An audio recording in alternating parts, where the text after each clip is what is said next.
Now we want to see how we can render array of object, कि अभी क्या हो रहा है कि अपने पास एक एक कंपोनेंट को आप रेंडर करा पा रहे हो, हेडर मेन फुटर ऐसे करके जितने चाहो उतने एलिमेंट्स को रेंडर करा सकते हो। नाउ द पॉइंट इज कि प्रॉपर अपने पास एक एरे ऑफ ऑब्जेक्ट होगा जिसमें डेटा होगा, उसको कैसे हम लोड करने वाले हैं यहाँ पर, वो अब हमें देखना है। और जब उसके ऊपर काम करोगे ना, तो you will get to learn a lot of things, कि जैसे एरे ऑफ ऑब्जेक्ट को रेंडर कैसे कराना है, उसमें प्रॉप्स की क्या जरूरत आएगी, ऑब्जेक्ट डी स्ट्रक्चरिंग क्या होता है। तो कुछ इस तरह के कंसेप्ट हमारे इस छोटे से एग्जाम्पल में कवर होंगे। ओके, नाउ एक डेटा चाहिए हमें। अब अभी हमारे पास कोई डेटा एग्जिस्ट नहीं करता, तो I will create a file in SRC. एक फाइल बना के आते हैं, उसका नाम रख देते हैं डेटा डॉट जेएस। ओके, एक फाइल बनाते हैं डेटा डॉट जेएस के नाम से, और इसके अंदर आप अपना एरे ऑफ ऑब्जेक्ट मेंटेन कर सकते हो। एरे ऑफ ऑब्जेक्ट का मतलब है मेरे को एक वेरिएबल चाहिए, let's name it as student data, employ data, product data, whatever you want to mention. जैसे मैंने यहाँ पे लिख लिया एक वेरिएबल क्रिकेट, क्रिकेटर्स डेटा। तो मेरे पास एक वेरिएबल है जिसका नाम है cricketers data. It's an array, ये एक एरे होगा। और क्योंकि ये एक एरे होगा और इसको मुझे यहाँ से एक्सपोर्ट भी कराना है, तो मैं इसमें एक एक्सपोर्ट नाम का कीवर्ड भी यूज करूंगा, क्योंकि इस डेटा को किसी ऐप जेएस में यूज करना चाहते हो आप। तो ऐप जेएस और डेटा जेएस आपस में कैसे बात करेंगे, तो you have to export from this file. तो जावास्क्रिप्ट में एक एक्सपोर्ट नाम का कीवर्ड होता है जिसके थ्रू आप अपना डेटा एक्सपोर्ट कर सकते हो दूसरी फाइल में, और दूसरी फाइल में इसको इंपोर्ट कर लेंगे। ऑलराइट, तो दूसरी फाइल में इसको इंपोर्ट करने के लिए आप क्या करोगे, इस डेटा को, here you will write import curly brackets, उधर वेरिएबल का नाम क्या रखा है, क्रिकेटर डेटा। तो cricketer data from data, that's it. कि अपना डेटा क्या कर लेंगे हम, इंपोर्ट कहाँ से, डेटा डॉट जेएस से। अब इसके अंदर ऑब्जेक्ट्स होंगे। ऑब्जेक्ट्स में आप क्या क्या रखना चाहते हो, जैसे my object will contain the image URL, उसमें एक इमेज का यूआरएल होगा, उसमें एक टाइटल होना चाहिए। Title is let's say cricketer का नाम, ठीक है। I am writing here Sachin Tendulkar. Then there is a description of the cricketer, इससे लिख देते हैं greatest batsman of all time. So this is my first object.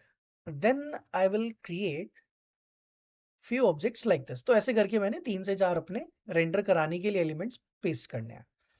तो then I am writing here M S Dhoni, इसको लिख देते हैं greatest captain of all time, ठीक है। Then I mention, let's say Yuvraj Singh, let's mention here best World Cup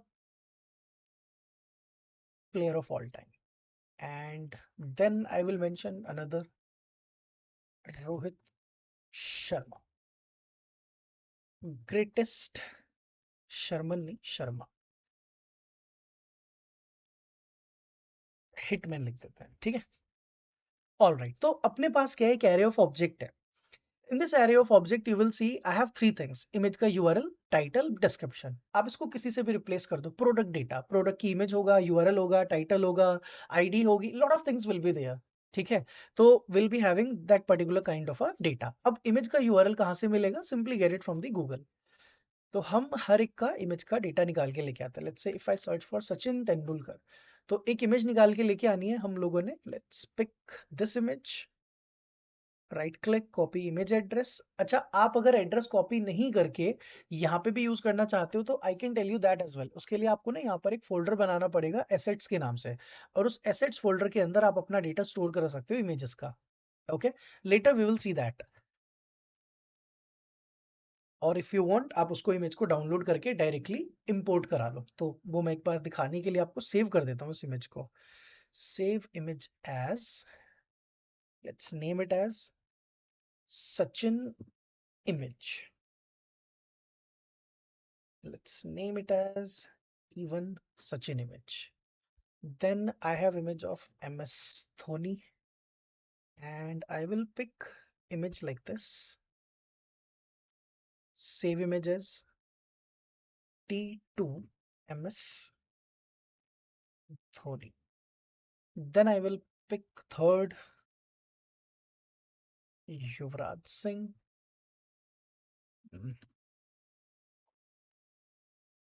तो तो अगर आप देखो ना तो जितनी भी इमेजेस मैंने पिक की हैं दे आर दी लाइक कि उनकी हाइट सबकी ऑलमोस्ट सेम होगी, width and height almost same होगी.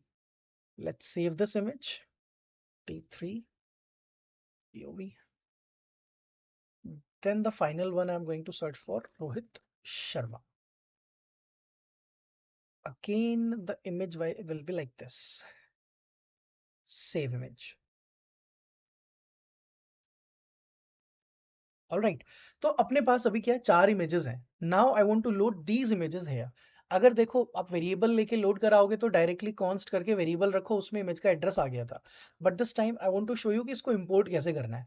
तो what you need is a directory जहां पे आप अपने एसेट्स स्टोर करने वाले हो सारे के सारे. So you need to have one directory जिसके अंदर आपकी इमेजेस होंगी. तो I will create one folder. Let me create a directory here. Let's name it as assets. और assets के अंदर I have a directory known as images. अब images के अंदर I can paste them all. ठीक है. But first let me reveal in file explorer and then let's copy these images. Paste. तो you can see I have the 4 images. 4 images हमने download की थी, उनको चारों को डाउनलोड करके यहाँ पर पेस्ट किया है. तो अब इंपोर्ट कैसे होगा? अब इंपोर्ट करने के लिए you can take a variable name. Let's say मेरा जैसे अभी T1 सचिन इमेज करके हमने बनाया था ना, तो I will take a import Sachin from dot slash assets slash images slash T1 Sachin hyphen image dot png. तो ये हम क्या करके आ रहे हैं, अपना एक जो सचिन वाला डेटा था उसको इंपोर्ट करने के लिए I am using this. Okay. Now what it means is कि इसका क्या मतलब है कि हमारे पास जब भी इमेजेस लोकल मशीन के अंदर होंगी, okay, whenever you have images in the local machine, आप उसको डायरेक्टली क्या कर सकते हो, अपने एसेट्स वगैरह में कहीं पे भी स्टोर कराओगे, क्योंकि आगे तो यही होगा. In future you won't be having कि हमारे पास डायरेक्टली इमेजेस के यूआरएल नहीं होंगे, तो from where you will be getting this. तो आपको कहाँ से मिलने वाला है ये सारा डेटा? ऑब्वियसली आपको जाकर एसेट्स में, इमेजेस में ये सब इस तरीके से स्टोर करके रखना पड़ेगा. Then import second image. Let's name it as ms from. Let me copy this, paste. Image का नाम change कर देते हैं. That is T2 ms dhoni dot jpg. Then import uv from this और image का नाम T3 uv dot webp. Then import Rohit from this and the name is T4 rohit.jpg. All right, now I have these 4 variables available. अब आप image URL के अंदर directly क्या लिख सकते हो, अपने variables का नाम. ओके. तो I am actually giving you choices कि आपके पास चॉइसेस है. आपको डायरेक्टली यूआरएल पेस्ट करना है या फिर आप लोकल मशीन से लोड करके लेके आना चाहते हो. So if you have data available in the local machine, load it like this and then अपने ऑब्जेक्ट में फिल कर लेते हैं data. Okay. Sachin image dot JPG. Now इस डेटा जेएस को आपने ऐप जेएस में लोड कराया, correct. I want to show the objects on my UI. अपने यूआई पर ऑब्जेक्ट शो करना चाहते हो अब आप. तो let's do one by one. एक सिंपल ऐप के अंदर आते हैं. यहाँ पे अपना हेडर है, मेन है. I am going to comment out this main section. मुझे ये नहीं चाहिए एक्चुअली. ओके. अभी नहीं चाहिए हमें, बाद में देखेंगे इसका कुछ यूज है तो. Now we have a header and then I don't want this main here. इसकी जगह पर, अच्छा ऐसा भी कर सकते हैं कि मेन रखना चाहते हो आप मेन रखो, बट मेन के साथ आप एक काम करो, डेटा चेंज कर दो. ठीक है, that would be a better thing कि मेन के अंदर ही हेडिंग वेडिंग नहीं रखनी मुझे, मेन के अंदर कंटेंट डालना है. तो कंटेंट मतलब कि आप क्या करोगे, let's create a UL tag. अब इस यूएल के अंदर क्या बनेंगे, एलआई टैग बनेंगे. अब एलआई टैग बनाने के लिए आपको डेटा डिस्प्ले कराना है. तो let's create a separate function to build the li. So let's create a function, name it as product. Product की जगह इसका नाम रख देते हैं player. Now this is a function known as, this is a component known as player. UL के अंदर क्या रेंडर कराने हैं, प्लेयर्स रेंडर कराने हैं, like this. All right, try to understand this thing very carefully. हमें क्या कराना है, यूएल के अंदर प्लेयर को रेंडर कराना है। What is a player, player is actually having li tag. Player के अंदर क्या होगा जो आप रेंडर कराओगे, li tag. I hope it make sense. UL के अंदर li ही तो होता है, यूएल के अंदर li होता है ना। So that's why what I did, मेरे पास एक प्लेयर नाम से अलग से कंपोनेंट है, उसके अंदर आपने li बना के रख दिया। तो यूएल के अंदर जितने चाहो प्लेयर बना लेना। अब आप just keep on creating the players. तो जैसे ही प्लेयर को यहाँ कंपोनेंट को बनाओगे तो इट इज एन li, ये एक li है अपने पास। अब इस li के अंदर क्या होगा, इस li के अंदर एक इमेज होगी, इस li के अंदर एक हेडिंग होगी, इस li के अंदर उसका एक पैराग्राफ होगा। ओके, तो सबसे पहले इमेज के इन सब चीजों के अंदर डेटा आएगा कहां से। Now comes the concept of, सबसे पहले आपको बताता हूं concept of props. Now what is this props. तो यहां से शुरू होती है हमारी सबसे पहली चीज रिएक्ट के अंदर प्रॉप्स की। प्रॉप्स होते हैं कि ये जो आप कंपोनेंट बना रहे हो यूएल टैग, इस यूएल टैग के पास आपका डेटा होगा। इस डेटा को I want to display in my li। तो पेरेंट कौन है, यूएल, चाइल्ड कौन है, li। Remember this. तो प्रॉप्स क्या होते हैं, where components can receive data from parent, components can receive data from parent, component, components through prop। तो प्रॉप्स इज अ कंसेप्ट जिसके थ्रू हम क्या करने वाले हैं, प्रॉप्स इज अ कंसेप्ट जिसके थ्रू प्रॉपर्टीज की तरह सोचो ना, that is enabling you to pass information and customize component behaviour. अभी इमेज को एसआरसी चाहिए, एस3 को डेटा चाहिए, पैराग्राफ को डेटा चाहिए, करेक्ट, ये चाहिए ना। तो यहाँ पे प्रॉप्स क्या करेंगे, पेरेंट अपने सारे चाइल्ड्स को एक डेटा देगा, सभी चाइल्ड्स को देगा ना। तो पेरेंट कौन है, यूएल टैग। अब यूएल टैग को अपने चाइल्ड एलिमेंट्स को डेटा देना है, तो देखते हैं कैसे। तो क्या क्या चाहिए होगा, I want to give player name, यहां से प्लेयर का नाम जाएगा एक।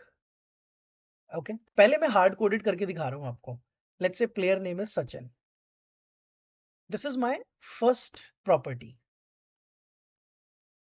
Then second property is my player image, player image का कोई यूआरएल होगा। ओके, तो वो कहां से आएगा, कैसे आएगा, आई टेल यू अबाउट। तो प्लेयर इमेज में अभी हम, लेट्स से आपने लोगो यूआरएल डाल दिया फॉर नाउ, अभी के लिए। ओके, जब भी कोई वेरिएबल पास करोगे वो हमेशा कर्ली ब्रैकेट्स में जाएगा। Okay, third thing I am passing is the, player name चला गया, प्लेयर की इमेज चली गई, प्लेयर का डिस्क्रिप्शन। प्लेयर के डिस्क्रिप्शन में अभी हमने हार्ड कोड करके लिख दिया greatest player of all time, ऐसे करके। Now what I am doing is कि मैंने यूएल टैग बनाया, यूएल के अंदर एक प्लेयर नाम से कंपोनेंट बनाया। अब ये जो प्लेयर है ये क्या है, एक कंपोनेंट, इसके अंदर क्या होता है, इसके अंदर एक li बनता है। अब इसको यहाँ पे ना आर्ग्यूमेंट्स में तीन चीजें मिलेंगी, इसको आर्ग्यूमेंट्स में तीन चीजें मिलेंगी, लेकिन वो तीनों चीजों को आप एक वेरिएबल से एक्सेस कर सकते हो, और उसका नाम मैंने क्या रख दिया, props। Now in image src what I can write is curly brackets props dot, आपने props में इमेज का नाम क्या लिखा है, player image, right here player image. Look at this, this is how I am going to enter the data. H3 के अंदर अब आपको डालना है प्लेयर का नाम। तो प्लेयर का नेम कैसे आएगा, आप लिखोगे curly brackets props dot player name. फिर आपको डिस्क्रिप्शन लिखनी है प्लेयर की, तो you will write player description, और उसमें हमने लिखा props dot player description. I hope you are able to understand this part. क्या किया मैंने, यूएल टेक के अंदर एक कंपोनेंट को रेंडर किया जिसका नाम है प्लेयर, और प्लेयर की तीन प्रॉपर्टीज हैं, उसका नाम है, उसकी इमेज है, और उसकी डिस्क्रिप्शन है। उन तीनों चीजों को आपने अपने li टैग के अंदर यहाँ पर रेंडर करा दिया। ये है सबसे पहला तरीका अपने डेटा को रेंडर कराने का। ओके, क्या है तरीका, आपने यहाँ से तीन आर्ग्यूमेंट पास किए, तीन आर्ग्यूमेंट क्या क्या है मेरे? First one is the player name, then player image, then player description. तीन चीजें मैं पास कर रहा हूँ, लेकिन मैं इनको रिसीव एक ही वेरिएबल में कर रहा हूँ। वेरिएबल का नाम है प्रॉप्स। ठीक है, this is the props concept. अब इसको पहले चलाकर देखते हैं एंड लेट्स सी कि if it is going to render this data और नॉट। अभी डेटा डॉट जेएस से हमने कुछ लिया नहीं है, ठीक है। First I am showing you कि वो कंपोनेंट्स रिलेट कैसे होंगे, but it is saying can not resolve. Let me check. We should be doing one thing. हमें काम करना चाहिए था कि आप एक बार इस सर्वर को बंद करो and simply do one thing. ये जो एसेट्स है ना, इसको उठा के एसआरसी में डाल दो। It is going to take time. तो ये क्या है ना, पीछे सर्वर वगैरह स्टार्ट होता है तो उसके बाद ये रेंडर नहीं करने देता। तो let me do one thing, एक बार इसको वीएस कोड को क्लोज कर देते हैं और वापस आते हैं अपने यहाँ। जस्ट इस एसेट्स को उठा के एसआरसी में डाल दे रहा हूं मैं। Okay, rest of the things are same. जो जैसा था वैसा ही है, बस मैंने एसेट्स को कहाँ पे बना दिया है? एसआरसी के अंदर। अब वापस आते हैं, go back to cd my first app, then npm start।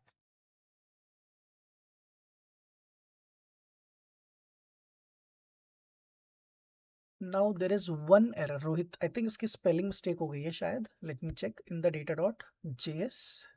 Yup, ठीक है, उसको ये वाली इमेज नहीं मिली है तो क्योंकि उसकी स्पेलिंग हमने गलत की। All right, perfect. Let's see the output, now it is working. अभी आप देखो, ये वो हेडर वाली इमेजेस हैं। इन इमेजेस का साइज वाइज छोटा कर देंगे अपनी सीएसएस ऐड करके खुद से अभी। तो नाउ द पॉइंट इज कि मेरे पास देखो, जो इमेज आप लोड करा रहे हो, डेटा लेकर आ रहे हो, how you are rendering the things, ये सीखना था हमें। तो ठीक है, हमारा डेटा रेंडर हो गया। Now we are able to understand how to render the data, कि डेटा कैसे रेंडर कराना है। ये इमेज हो गई। अब इस इमेज की जगह क्या आना चाहिए? इस इमेज की जगह सचिन की इमेज आनी चाहिए। सचिन की जगह क्या लिखा आना चाहिए? जो डेटा डॉट जेएस में लिखा है। डिस्क्रिप्शन में क्या लिखा आना चाहिए? अगेन जो डेटा डॉट जेएस में लिखा है वो आना चाहिए। तो एज ऑफ नाउ हमने प्रॉप बनाया, प्रॉप बना के एक प्लेयर फंक्शन बनाया, उसके अंदर हमने तीन चीजें रेंडर कराई। Now the question is, problem है ये कि अपना आपने एरे का यूज तो किया ही नहीं ना। तो पॉइंट इज कि एरे का यूज करो ना इसकी जगह। So comment this code and now I will show you कि अपने एरे को कैसे यूज करना है। उस एरे को ऑलरेडी हमने इंपोर्ट किया हुआ है ऊपर। क्या नाम है? Cricketers data, correct. Cricketer data की किस इंडेक्स पर प्लेयर का नाम लिखा है? Cricketer data. तो आपको कैसे करना है इसको? जब भी वेरिएबल का नाम लिखोगे हमेशा कर्ली ब्रैकेट्स। तो you will right here cricketers data square bracket. ये है आपका टाइटल, यहाँ तो फर्स्ट इंडेक्स पर है। देन लोगो का यूआरएल कहाँ पर मिलेगा? इमेज का यूआरएल वो जीरो इंडेक्स पर है। डिस्क्रिप्शन किधर है? सेकेंड इंडेक्स पर। This is how I will retrieve the data from array of object. Check करें। If you mean image URL title description found object with keys image URL title description, image URL title description, तो यहाँ पर भी तो change करना पड़ेगा, क्योंकि player image, player name, player description जो आप पास कर रहे हो, वहां पर जो नाम दिया गया है आपको वही नेम यूज करना है। अब आप अपना ये जो प्रॉप आपने यूज किए थे ये नहीं करना है। अब आपने क्या नाम यूज करना है? ये image URL title description, you have to use these names। okay, so we have image URL,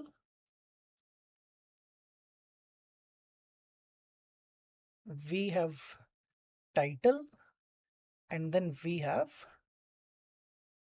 description। Same आप जाकर यहां पर भी मेंशन करके आ जाओगे कि prop dot, what's the name here, image URL। यहाँ पर भी image URL लिख दो। प्लेयर नेम की जगह आपका टाइटल आ जाएगा और डिस्क्रिप्शन आ जाएगी यहाँ, ऐसे करके। Okay, let's see the output. Let me check.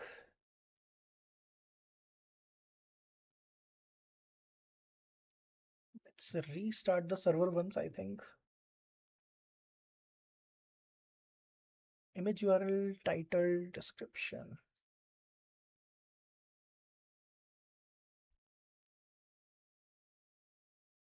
It is compiled successfully, but data is not printed on the web.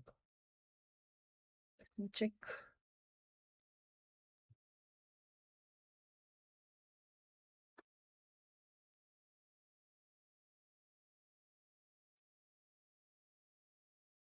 Objects are not valid as React child. Found object with keys, image URL, title. If you mean to enter a collection of children, use an array. Okay.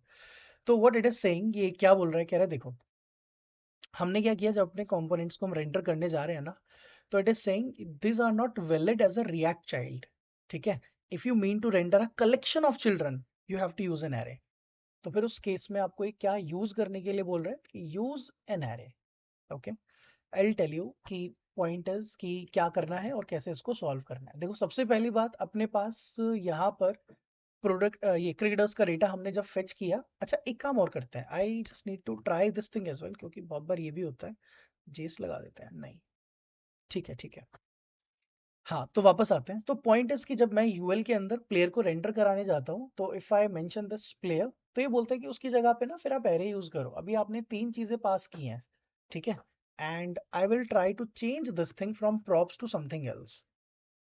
इसको comment करते हैं. इसकी जगह पर I will tell you another concept. अब आप props use नहीं करके, एक सिंगल वेरिएबल यूज ना करके आप क्या करोगे, यूज अ करली ब्रैकेट. आपको तीन चीजें मिलेंगी. वो तीन चीजें क्या है? इमेज का URL, title and description. Correct.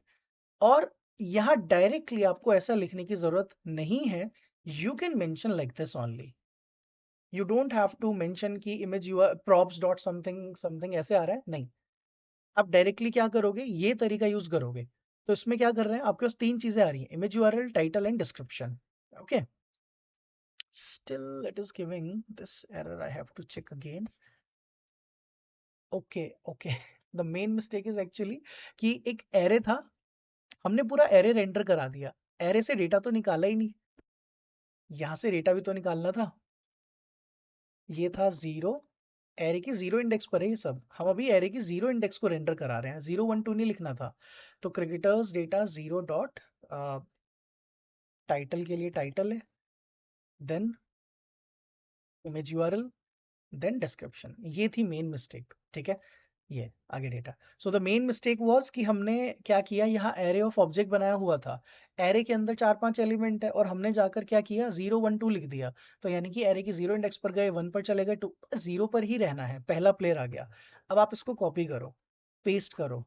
Okay. Now it will show another player, second player आ जाएगा. आपको जीरो की जगह क्या लिखना है, वन. ऐसे करके this is the way. This is the proper way to render the data. पहला डेटा आ गया, दूसरा आ गया. I hope now you are getting कि एरर क्यों आ रही थी और क्या उसका सॉल्यूशन था. तो एक सिली मिस्टेक थी कि हम एरे यूज कर रहे हैं और एरे के अंदर से ऑब्जेक्ट का डेटा निकाला ही नहीं हमने इंडेक्सिंग करके. तो वो प्रॉब्लम थी, इस वजह से वो डेटा नहीं निकाल के लेके आया था हमारे लिए. बाकी I think you can use, बाकी सब पहले की तरह यूज कर सकते हो. प्रॉप्स वगैरह वहाँ इशू था ही नहीं, इशू यहाँ पे था. But still you can see है कि ये भी अपने पास है कि आप तीनों वेरिएबल्स को अलग अलग यूज कर सकते हो. This is the object destructuring we want to do. ठीक है. Structuring. So the point is कि आप यहां से एक एक वेरिएबल पास कर रहे हो ना, title, image URL and description. तो रिसीव भी तीन ही वेरिएबल कर रहा हूं मैं. I am receiving three variables instead of one single one. जैसे प्रॉप्स यूज कर रहे थे ना, चल ये भी जाएगा, इसके साथ कोई इशू नहीं आएगा. It will also work. Okay. If you have player like this, इसको कमेंट किया हुआ है आपने, इट इज ऑल्सो वर्किंग. सी, ये भी काम करेगा. काम दोनों तरीके करेंगे. बट एट द एंड एक और फिजिबल तरीका आएगा, बेटर तरीका आएगा, वो फाइनल होगा. क्योंकि देखो अगर 10 प्लेयर डेटा शो करोगे तो 10 प्लेयर का डेटा ऐसे शो करोगे क्या, player one, player two, player three. Is this how we are going to show the data? No. Now I will be telling you the final way to show the data of players. देखो अब player, player के साथ ये पहले player का data बनेगा. Correct. तो use a करली ब्रैकेट. अब एक एरे है, एरे के अंदर ऑब्जेक्ट है. करेक्ट. Use spread operator. क्या यूज करो, spread operator. And that's it. अब आपके पास जितना डेटा है उसको इस तरीके से रेंडर करा दो. 1 2 3 and finish. 1 2 3 and 4. See, that's it. यहीं पे तो ऑब्जेक्ट डीस्ट्रक्चरिंग काम कर रही है मेरे लिए। ये जो ऑब्जेक्ट डीस्ट्रक्चरिंग है ना, कैसे काम करता है, जब आप स्प्रेड ऑपरेटर यूज करते हो, ट्रिपल डॉट, ये स्प्रेड ऑपरेटर बोलते हैं इसको। इन दिस ऑपरेटर आप एरे को फेच कर रहे हो, एरे की जीरो इंडेक्स पर गए। अब एरे की जीरो इंडेक्स पर क्या है, एरे की जीरो इंडेक्स पर एक ऑब्जेक्ट है। उस ऑब्जेक्ट के अंदर तीन चीजें हैं, वो तीनों चीजों को आपने अपने फंक्शन के आर्ग्यूमेंट में लिख दिया। This is what destructuring means actually. I hope you are able to understand कि ऑब्जेक्ट को डीस्ट्रक्चरिंग करने के लिए हमने क्या किया, यहां से पहले आपने इंडिविजुअली एक एक आर्ग्यूमेंट पास किया था, ठीक है। बट नाउ पता नहीं कितने आर्ग्यूमेंट होंगे एक ऑब्जेक्ट में, तो पता नहीं 10 20 कितना भी डेटा हो सकता है, तो एक एक करके पास करेंगे क्या? नहीं, just we are going to pass the array of object directly like this. आपने एरे को बोला कि इसका जीरो इंडेक्स पे जाओ, पूरा ऑब्जेक्ट निकाल के भेज दो। अब उस ऑब्जेक्ट के अंदर तीन चीजें हैं, चार चीजें हैं, पांच चीजें हैं, पता नहीं। तो ट्रिपल डॉट लगाओ, it will destructure the object and pass all these variables here. This is how it work. I hope it is clear to you कि ऑब्जेक्ट डीस्ट्रक्चरिंग कैसे काम कर रही है हमारे लिए। कैसे हमने बेसिक से कंपोनेंट बनाने शुरू किए, हेडर, प्लेयर, मेन, और फिर किस तरीके से हम अपना एक सबसे स्मार्ट तरीका बनाकर आ गए। अच्छा, इसके ऊपर एक और तरीका बनेगा, वो है फॉर लूप। लूप के थ्रू अब पता नहीं ना कितने प्लेयर आएंगे। अभी तो ये भी हार्ड कोडेड है कि एरे है, एरे के अंदर चार ऑब्जेक्ट हैं, हमें क्या पता एरे के अंदर कितने ऑब्जेक्ट होंगे। तो वो भी एक तरीका आएगा इसके बाद कि लूप लगाकर डायरेक्टली प्रिंट कराओ कि कितने प्लेयर दिखने चाहिए स्क्रीन पर। तो this is how we use react.